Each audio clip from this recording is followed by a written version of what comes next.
Animoto videos onto the web page.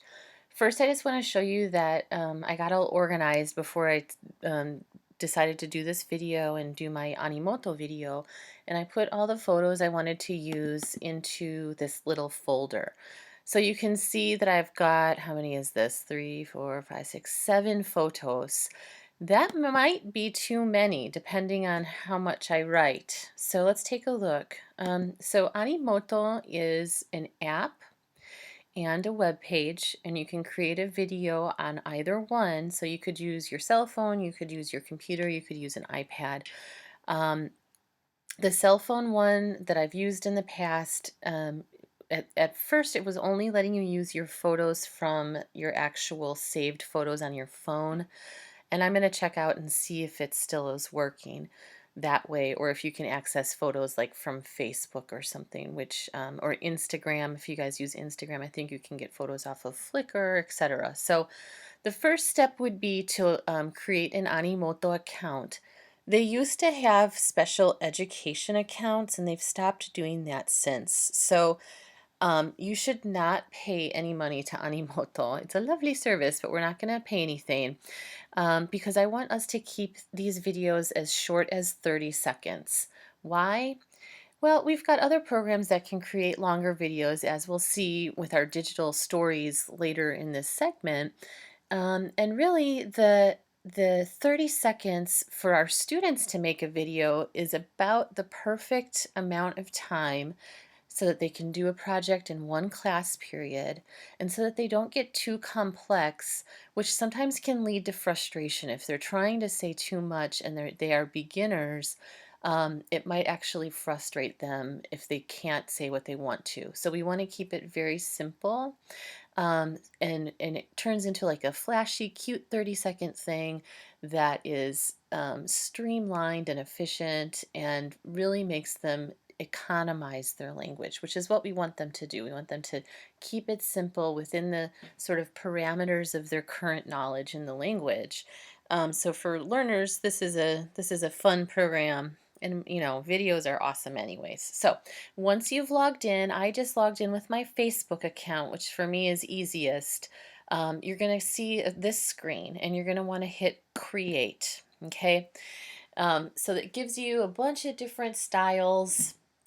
So the fancier or more complex your style, the shorter your video is going to be, because they actually add their own content that takes up some of those valuable 30 seconds. So I'm going to be boring and just use the Animoto original. Notice it says purchase video. Don't do it. Make a 30-second video for free. So I'm going to click on that,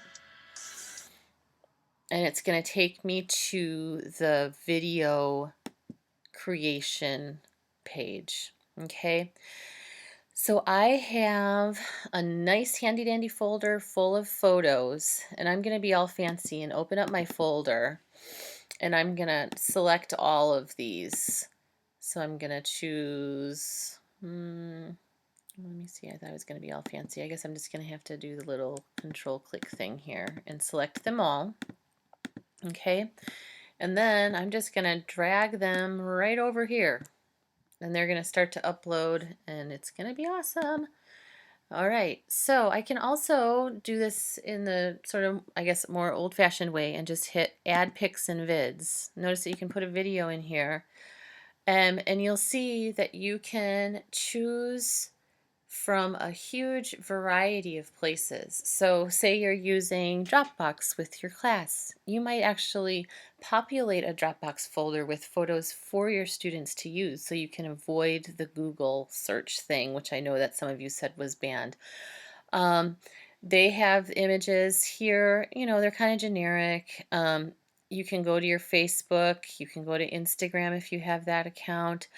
If you have a Flickr account or Picasa or PhotoBucket, these are all places, storage for photos online. So in terms of making this effective for your classroom, and if you don't want your students to search for the photos, probably your best bet would either be to put the Dropbox a folder on Dropbox or to have them already populated on a folder on the computer. So if I was to access that folder from this dialog screen, I would click Upload Pictures and Video. And you'll see that that folder opens up already. So on a PC, it would be like My Photos or something over here, and you'd click on it, and then you would get, you know, whatever would come up. So I'm not going to do it again, but you would choose the photos you want. And again, you can choose more than one at a time, like I did there. So you can hit that Control and click, click, click until they're all highlighted, and then hit Upload. Maybe I should do that for you guys so we can see what that looks like. Okay, so here's my Animoto photos, and I can go click, click, click, click, and once they're all highlighted, you can hit choose, and all 7 photos will be uploaded, so it's kind of quicker than going individually, one, right? Okay, so I've got my photos all uploaded, and it's saying that I've got 17 of the 31 seconds. Really?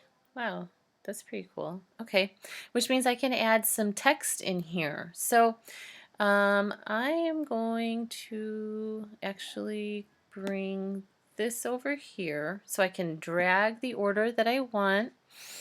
I can go like this. I can go, yeah, I think that's a good order. Oh, nope. What did I do there? I'm going to drag you guys down here. How did that work? Come on. There we go. I want this to be the last one.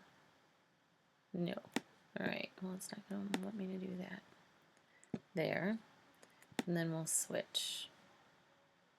There we go. Okay. So when we click on the photo, we can use a caption. Now this has changed. Oh, there I am. This has changed a variety of times. So I'm going to use the target language. And let's see how many things I can do. Oops, soy de Texas. No, I'm not from Texas. I live in Texas. I'm from Chicago.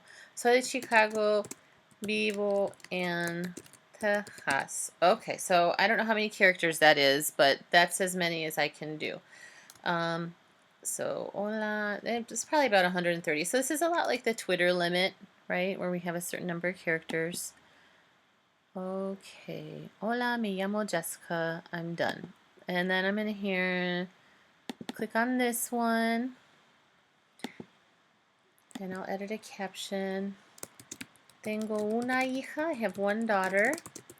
Vivimos en Austin, Texas. So that's my daughter in front of Lady Bird Lake in Austin. And I'm going to click done. And I'll go like that.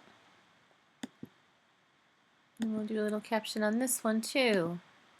So I'm just going to I'm going to pause right now so that you're not just standing here looking at me doing the captions. All right, I will be back.